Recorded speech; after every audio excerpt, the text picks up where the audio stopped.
But colleagues, our next speaker is a man who needs no introduction. He is a man steeped in the trade union principles of solidarity, compassion and social justice. He has campaigned on our side on issues neglected by the mainstream and so-called, and has stood side by side with us on our picket lines. Conference, now is our time to stand side by side with him. After yesterday's correct decision that he should be on the ballot paper in the leadership contest.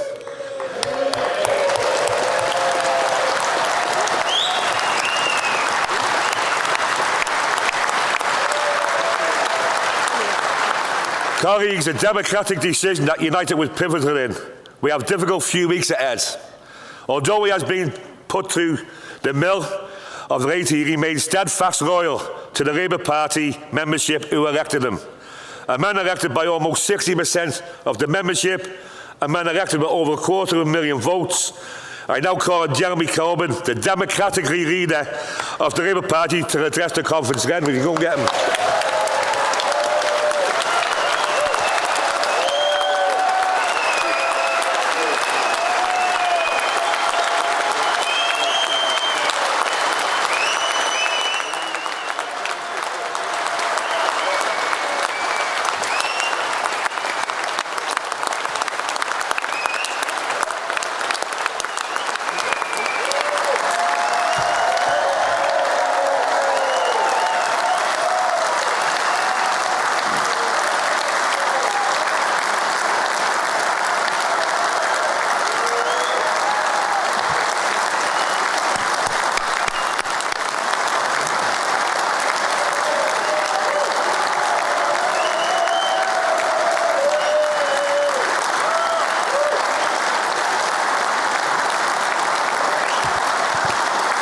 Sisters, brothers,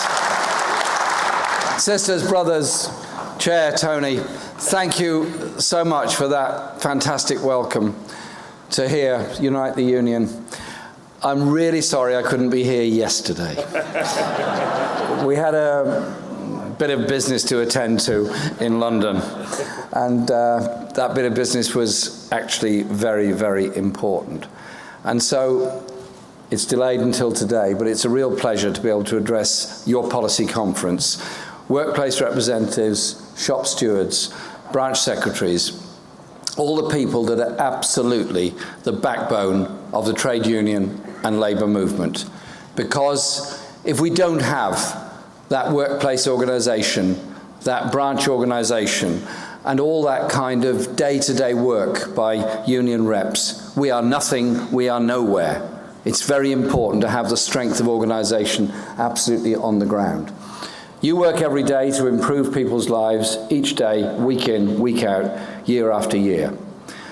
And you've proven to me personally and to a lot of people in the Labour Party the unwavering support over the last few quite difficult weeks, because there's been an awful lot of pressure put on people. But I said this last week at the Durham Miners' Gala. Yes, individuals get a lot of pressure put on them. Len does, Tony does, I do, lots of people do. But it's as nothing at all compared to the pressure that's put on people who have trouble feeding their children, who have trouble knowing if they're going to have a flat or a home to live in next week. Real pressure of people trying to survive in a very, very difficult world. So I want to say personally a huge thank you to your General Secretary, Len McCluskey, and all the members of your executive, and the 1.4 million members you represent, for their inclusion, their support for the Labour movement, and of course to the Labour Party itself, because I believe the Labour Party is intrinsic to the trade union movement, just as I believe it the other way round. The trade unions founded the Labour Party. The Labour Party can't survive without trade unions, and I'm proud to be a trade unionist.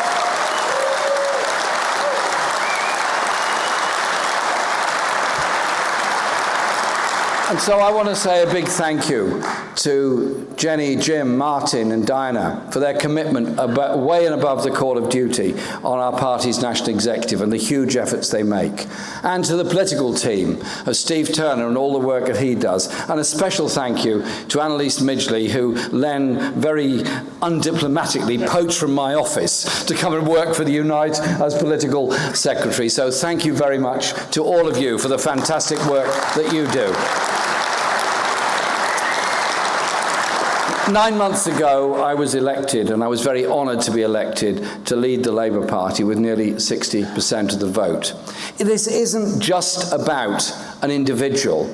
This is about the way in which we do politics, the way in which we mobilise people who've not been very politically active before, who can see some hope in what we are offering of a different kind of future and a different kind of way of doing politics. That is what brought so many people into the election last year and has brought so many more into union membership and Labour Party membership over the last few months. They're excited by the ideas of what we can all achieve together.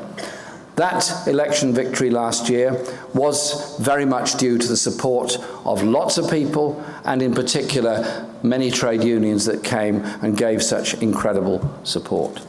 This has transformed our politics and turned the Labour Party into a mass movement of now 500,000 members and rising, 3 million and more affiliated members, and a very large number of registered supporters. That means we have several 100,000 people directly involved and active in politics, and we have several million more who are affiliated in some way or the other.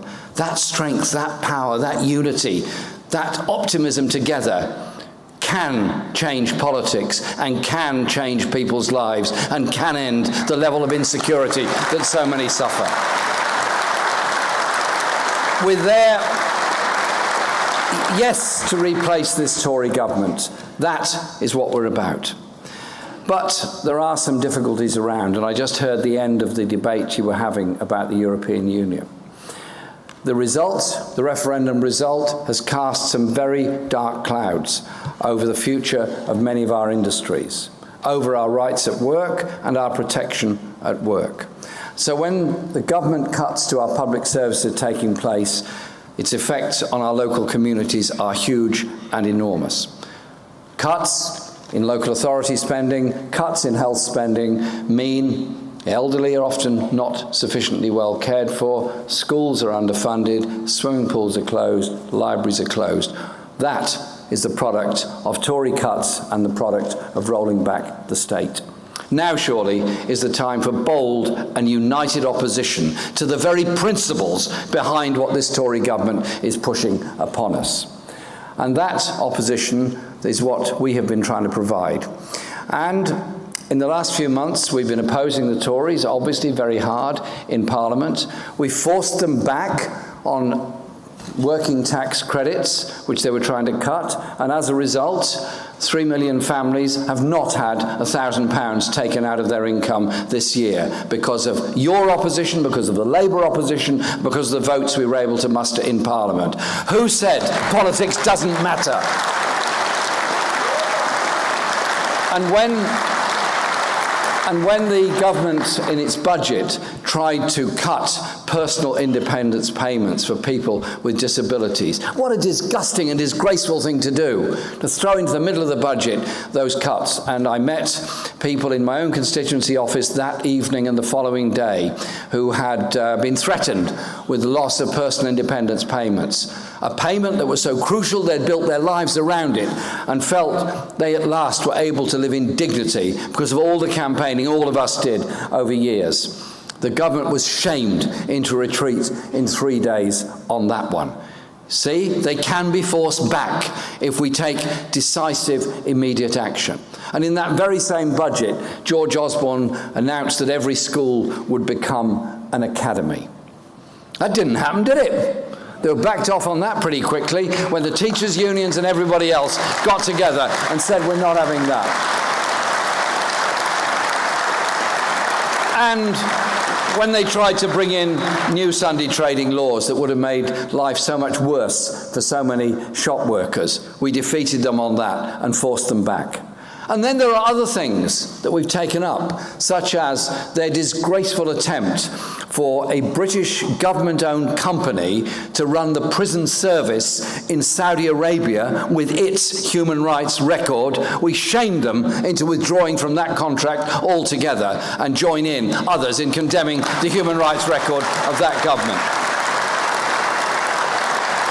And in the elections, we received the largest share of the vote in the local elections in May. We won the mayoral contests in Bristol, in Liverpool, in Salford, and in London. Fantastic results. And look at the campaign that was mounted against our candidates there, particularly the way in which Sadiq Khan was treated in that election campaign. That is the real face of the nastiness of the Tory party in trying to drive communities apart rather than bringing them together. Our message is, united we are very strong, divided we're obviously all weakened.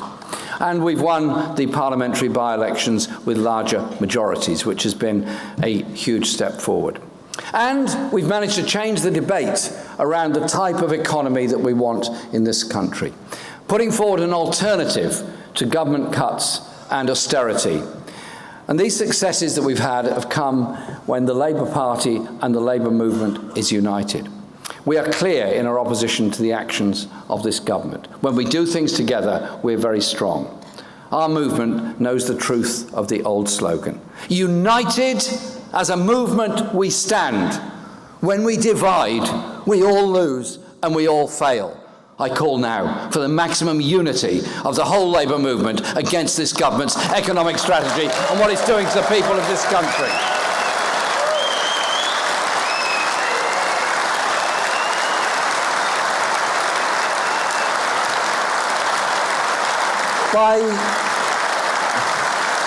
By Thursday, or indeed by, I think this evening, we're going to have a new Prime Minister. And much like the last one, I suspect she's going to be intent on rolling back the state. Indeed, I asked the Prime Minister, David Cameron, on his last Prime Minister's Question Time today, if he would, as a passing act, end zero-hours contracts, repeal the Trade Union Act, and a couple of other things. Surprisingly, he didn't agree to do that in the last 2 hours he had in office. But we have a big job on, because what they see as red tape, what they see as removing regulation, are actually attacks on the civil liberties of all of us. Theresa May, who's due to become the Prime Minister, in the past has made clear her opposition to the European Convention on Human Rights and indeed the Human Rights Act in Britain. If we withdraw from the European Convention on Human Rights and repeal our own Human Rights Act at the same time, we would be the only country in Europe that's not part of that European Convention. It's much wider than the European Union, except for Belarus. If we walk away from an international convention that protects the right of free speech, assembly, religious diversity, linguistic diversity, and so many other things, then we're all weaker as a result of it. We don't have the moral authority to condemn anybody else. And I say to those newspapers who continuously refer to the Human Rights Act as the controversial Human Rights Act, think for a moment of how our rights were won. How it was that people took to the streets, how it was that people formed trade unions when they were attacked by employers for doing so, how we won those rights which are now enshrined in international conventions. I think our schools need to be educating people on how human rights came about and defend them rather than just attack them all the time. And it was the same Theresa May as Home Secretary who sent that disgraceful van around the streets of London telling migrants to go home, at no time telling us instead the huge contribution that migrant communities have made to our lives, our society, our economy, our health service, our education service, and indeed to unions like Unite. I think it was a disgraceful thing that she did. So in calling the referendum, David Cameron did actually gamble with our future. He's plunged the country into a quagmire of uncertainty and anxiety.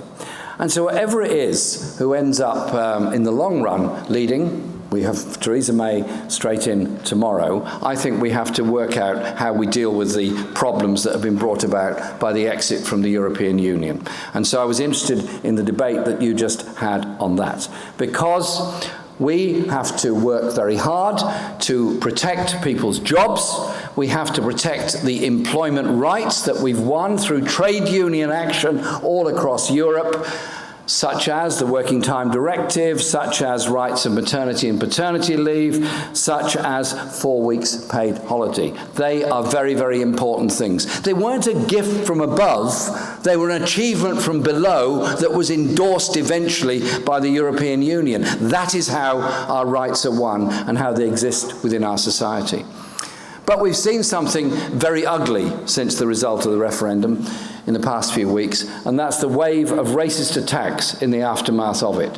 That is graceful campaign of hatred that's been whipped up by some people against minorities within our society. The words of political leaders do matter in these situations and the consequences of them. So when Nigel Farage puts up a great big poster labelling desperate people seeking a place of safety to be an enemy at the gate, what is that doing other than hardening attitudes against desperate people and making a solution to the problem more difficult? Can't we instead look for a human response and a human solution to a humanitarian crisis? And I know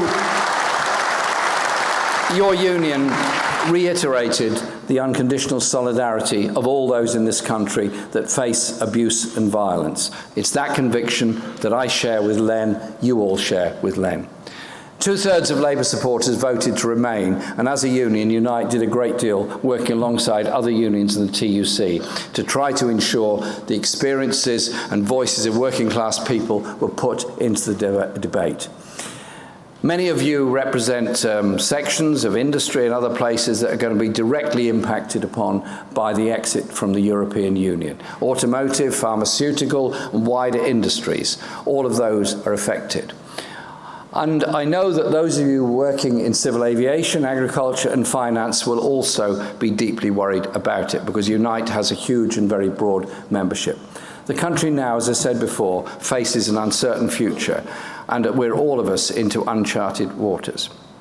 What you can trust, though, is that the Labour Party will not allow the cost of exit to be borne by working people and their families. We've got to work together, the Labour Party and the trade unions, and indeed trade unions and socialist parties across Europe, which is why I went to Paris last Thursday to have a very important meeting with a number of socialist parties about how we work together to protect those workers' interests across the channel, because it's often the same companies that are employing people on both sides of the channel. We'll make a strong case for an industrial strategy based on investment and an economic policy that our Shadow Chancellor, John McDonnell, has been putting forward. It's needed now more than ever. And I'm sure that when John speaks to you, he'll give you more detail on this. But fundamentally, what's changed is that John has managed to get across in a very wide audience that austerity, which we're now all suffering, is, in fact, a political choice, not an economic necessity. It's a political choice that we cut back. And so, your support as Unite for the People's Assembly against austerity has been very important, and you've helped to spread that message, to show people that there is an alternative. Austerity has left our economy in a fragile state. The recovery, which George Osborne talks so much about, I don't know if he's still Chancellor, it's coming up to 4 o'clock, we'll soon find out. The recovery has been barely felt by most people.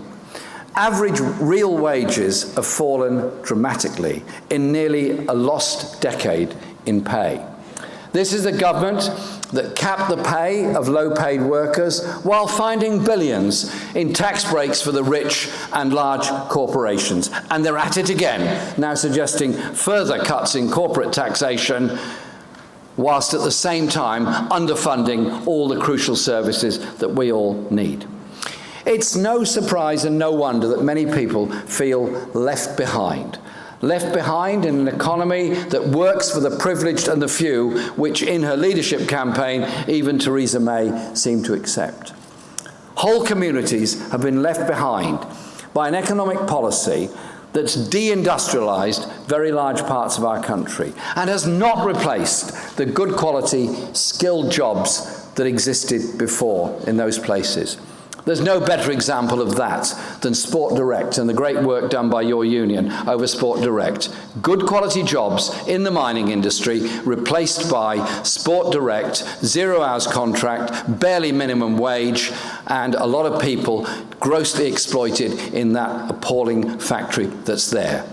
That is a product of deindustrialization and de-skilling of Britain. Can't we instead have an economic strategy that recognizes the fantastic skills that we have and invest in industries that those skills can be used and developed, that we all benefit in a stronger economy as a result of it? It's called public investment. It's called public involvement in an effective industrial strategy. And that is what we're keen to put forward.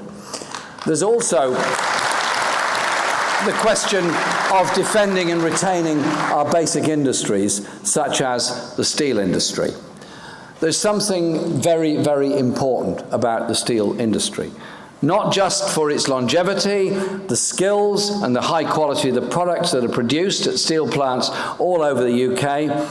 It's the fact that if you want to have a manufacturing economy in Britain, you have to have a steel industry. And so I congratulate the union on its work in trying to defend jobs at Tata Steel and all the other places that are affected. It's still in the balance. There has to be a public involvement in this to ensure we have a steel industry in Britain. We should not be afraid of government involvement in industry to ensure investment, continuity, jobs and development. That surely is the right way forward to develop an effective manufacturing economy in Britain. That is the Labour way forward that we're putting forward now.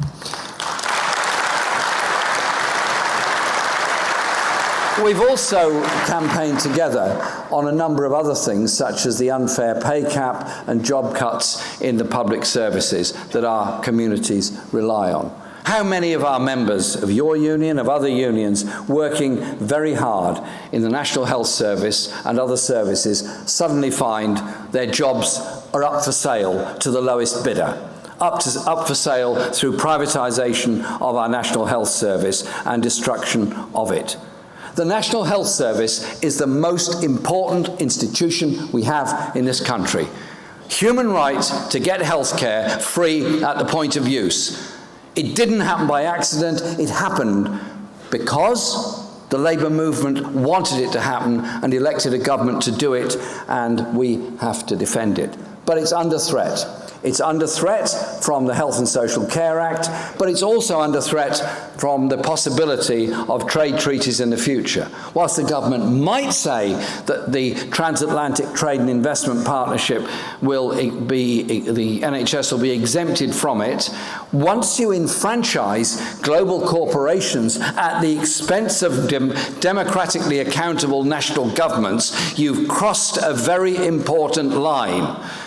That's why I'm challenging TTIP and challenging the concept and ideas behind it, because we need to protect our public services, protect our democracy, and protect our jobs and public services like the National Health Service, social services, and so many other services. These things are actually very, very important, and I congratulate our MEPs that have been holding the European Commission to account on what TTIP may do if it comes in the form that it is apparently being secretly negotiated at the present time.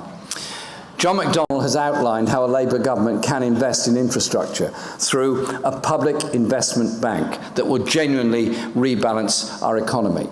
That would mean public investment to support industries, support infrastructure developments, and balance the investment right across the UK, not the imbalance that is there at the moment with an excessive amount of investment in London and the South East compared to the North East, North West, and other parts of the country.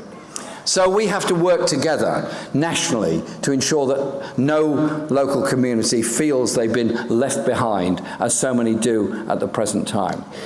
We can develop a strong manufacturing base and develop new industries and expand our public transport, our railways and our buses. And as you know, it is the policy of the Labour Party that the railway system should be entirely in public ownership. We invested in the system.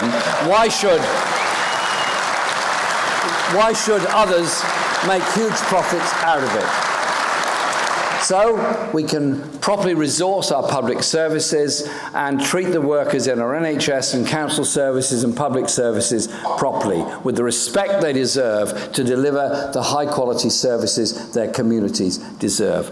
Many of you know people that work in the public sector, or indeed work in the public sector yourself, in the caring areas. Many people voluntarily donate hours and hours a week of work because they can't bear to leave the vulnerable people they're tasked with looking after on their own or uncared for. They're the real heroes of the welfare state of Britain, those people that deliver the services because they so much care for the people they deliver them. I think we should thank them for that. But it's about ending the policy of austerity that's weakening our employment and trade union rights. It's about investing to grow in our economy so that we can create decent jobs and share wealth more fairly across the whole country. Creating greater wealth is good for us all. We want and need greater prosperity in this country. But wealth creation isn't something done by rich investors and big corporations. It's a process, a cooperative process, a collaborative process between workers, public investment and services. And yes, often innovative and creative industries. Through lifelong learning, high-quality apprenticeships, and by widening participation in further and higher education to more people. Why do we inflict such pain and debt on so many young people merely because they want to achieve good standards in higher education? Surely we should welcome their determination and support them in doing it, not penalise them for doing it. So we can, as a society, develop the talents of all and ensure that the rewards are fairly shared. For too long, in this country, decent, secure, skilled jobs with good pay have been replaced by insecure, precarious jobs with poverty pay. I've been a trade unionist all my life. One of my first jobs was in the Tailors and Garment Workers Union, chasing down employers who mysteriously went bust when they owed a lot of money to their workers, usually around Christmas time, mostly women workers, and then came back into business a few weeks later under a slightly different name and claimed they didn't owe anybody anything. I think you've all met employers like that. And later on, I was working with the engineering union at the time in the 1970s when we were trying to defend British manufacturing industry in British Leyland and so many other places. We were then arguing for public involvement and public investment to maintain and strengthen the manufacturing base of this country. Other European countries did so, we didn't. We suffered, they prospered.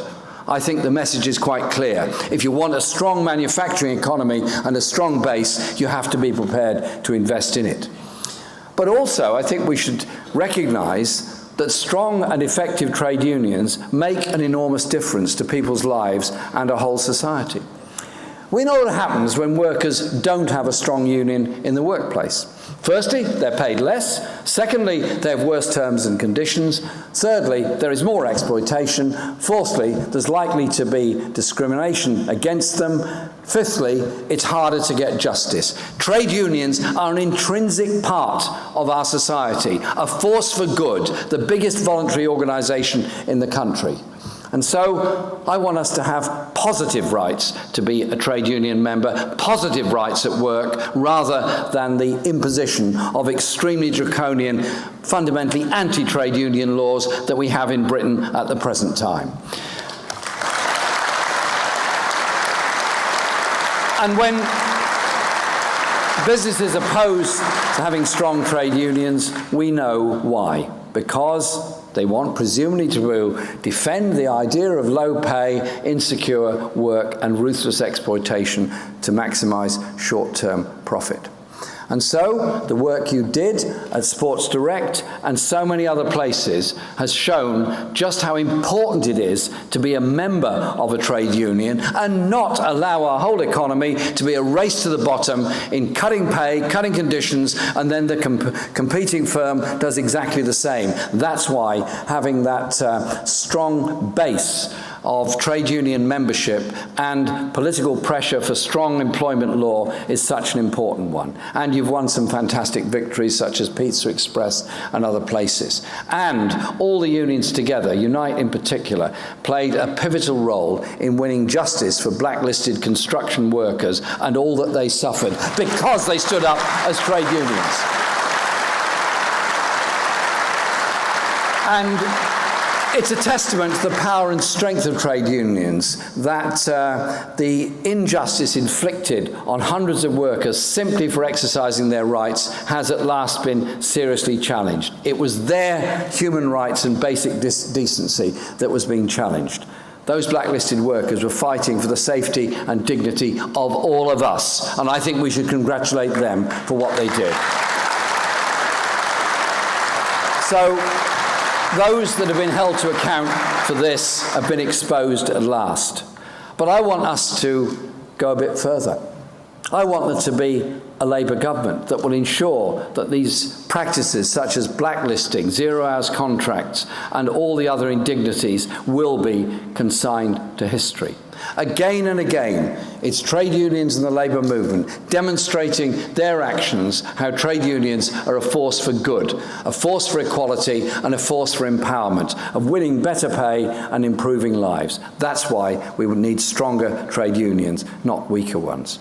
We have the most restrictive anti-trade union laws anywhere in Europe, and the Tories have made these shackles even tighter with the latest Trade Union Act. That's the one that the Prime Minister still hasn't repealed, and he's got another 10 minutes to do it. Through hard work and campaigning, we won important concessions, though, on the last trade union bill, on electronic balloting, on check-off, on their plans for unions, political funds, and for facility time.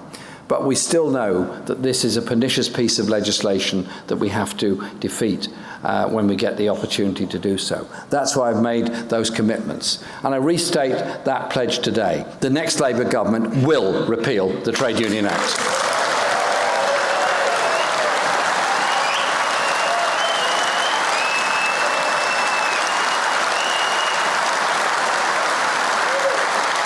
And we will rebuild and extend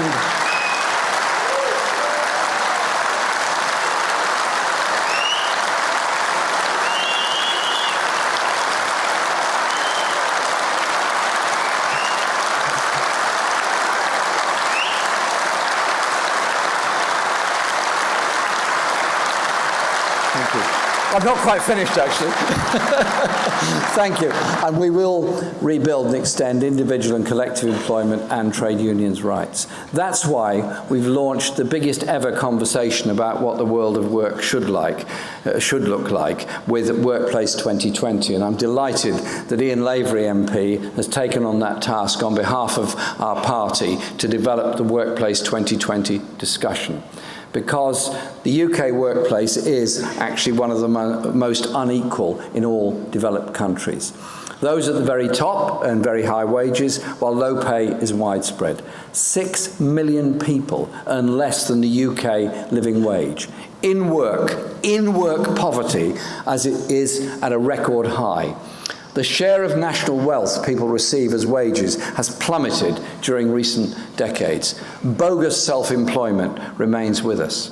Globalization is altering where jobs are based and where workers are in demand. Technology is changing and will continue to change how we work. Greater digital technology and automation will continue to transform whole sectors of the economy and what type of jobs we create. Does this mean, inevitably, there will be growing numbers of people who experience increasingly precarious work, low pay, insecure, and interrupted earnings?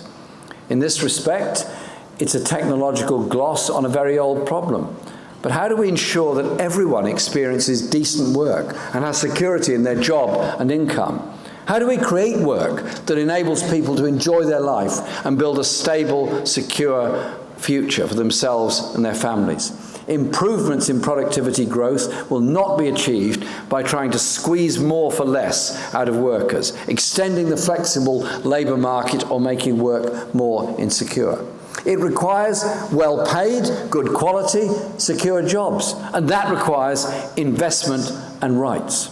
It's unacceptable that women are still paid less than men, all those years after the first Equal Pay Act was passed in 1970.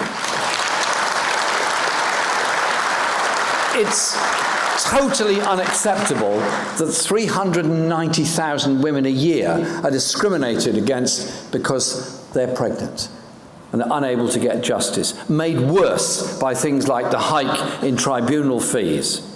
It's totally unacceptable that black and ethnic minority workers are still overrepresented in low-paid work and face discrimination too often at the workplace. It's totally unacceptable that disabled people continue to face barriers, or that homophobia continues to exert itself. But it's not enough to know these things are unacceptable. We have to have concrete solutions to make things better. It's through the open, inclusive, democratic initiative, such as Workplace 2020, that we can better inform ourselves of the problems, but also develop the solutions to it. We want to develop a vision of a workplace of the future with people like members of Unite and other unions, bringing their insight and their experiences to bear on this. This discussion will be at the heart of how the Labour Party is going to develop our alternative for the workforce of the 21st century. It's about policy making from the experience, the real life experience of real people in real work, trying to make ends meet and trying to bring about a better future. Instead, the Tories offer us agency Britain, 0 hours contracts, insecurity, and wage undercutting. We'll be engaging with people, workers and employers to shape the policies that will deliver those better jobs for the future. So instead of a race to the bottom in jobs, pay and workplace rights, we'll be shaping a different approach based on full employment and a high-skilled workforce with decent pay, rights for the employed and for the self-employed, and a guaranteed voice at work through collective bargaining, through better trade union legislation that guarantees representation rather than prevents representation that happens in so many places. We want to break with the low pay, low investment, low productivity record of Britain. I believe that stronger trade unions, stronger employment rights, stronger equality laws are actually central to achieving that. A Labour government determined to deliver an industrial strategy to create that kind of society. That's important. But I recognise there are sometimes differences between us. We have to negotiate those, we have to discuss those, and that's what the Labour Party policy-making process about. I want to work with the unions to ensure we have skilled jobs that are protected, that we will increase those skilled jobs, not reduce them. We are guided by shared values and goals, and by continuing to work together, we can win. I believe we can build a better, more just society, the world that we all want. We can change this country for the better. We can, I hope, say to the next generation, you don't have to be poorer than this generation, and your children don't have to be poorer than you. That is only the case if we accept the argument that the public role must be rolled back rather than the public role extended to give real, genuine opportunities for all in our society. Unite is a great campaigning union with a very active membership. You've shown through innovative ideas such as community membership that you can build that new generation of younger trade unionists who want to make our unions strong and our labour movement strong. Together, we are very, very strong. I've campaigned alongside many as a trade union organiser and as a backbench Labour MP. I've been elected the leader of this party, and I'm very proud of that position. I'm very honoured to take on that position. And whenever the election comes, whenever it comes, we're going to be there, united, campaigning together for a different kind of country. A country that genuinely cares for people and doesn't pass by on the other side those that have been neglected and rejected by Tory Britain. We can and we will create a better society through our actions together, our unity together, our principles together. That is what makes us different. That's what makes us strong. That is what the unity of the trade unions and the Labour Party is all about. Thank you so much for inviting me here today.